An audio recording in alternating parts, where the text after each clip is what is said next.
மாவட்டத்தில் இடதுசாரி அரசின் வஞ்சனைதான் CHR விஷயத்தில் உச்சநீதிமன்ற தீர்ப்பு என்று இடுக்கி MP advocate dean Kuriakose.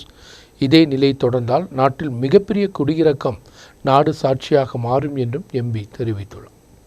Idukki ജില്ലയോട് ഇടതുപക്ഷ ഗവൺമെന്റ് സ്വീകരിച്ചിട്ടുള്ള വഞ്ചനാപരമായിട്ടുള്ള സമീപനം തുടരുന്നതിന്റെ നേർക്കാഴ്ചയാണ് CHR വിഷയത്തിൽ സുപ്രീം കോടതിയിൽ കണ്ടത്.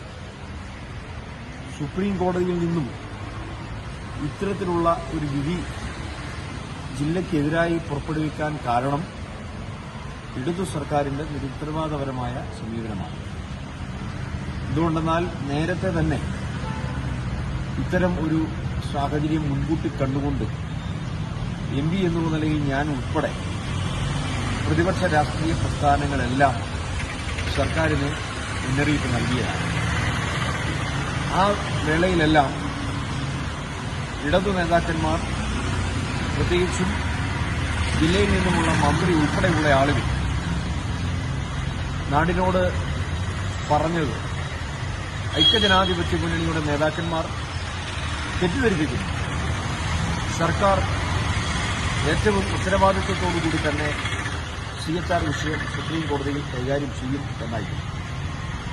എന്നാൽ ഇന്ന് പുറത്തു വന്നിരിക്കുന്ന ഇടക്കാല ഉത്തരവ് CHR മേഖലയിൽ അധിവസിക്കുന്ന ജനങ്ങളെയാകെ ആശങ്കയിലാഴ്ത്തുന്നതും ഭാവിയിൽ കുടിയിറക്കപ്പെടുമോ എന്നുള്ള ആശങ്കയിലേക്ക് വിരൽ ചൂണ്ടുന്ന തരത്തിലുമായിരുന്നു.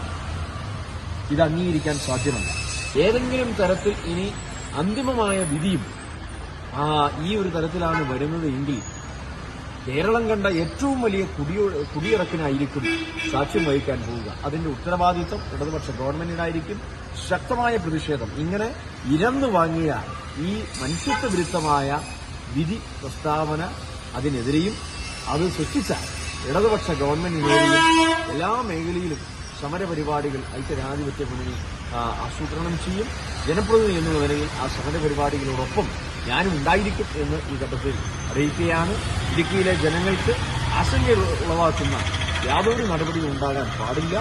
അത്തരം കാര്യങ്ങളിൽ ജനപക്ഷ നിലപാടുകൾ സ്വീകരിച്ചുകൊണ്ട് MP എന്നുള്ള നിലയിൽ ഞാൻ മുന്നോട്ട് പോകുമെന്ന് അസന്നിഗ്ധമായി പറയാൻ ഞാൻ ആഗ്രഹിക്കുന്നു.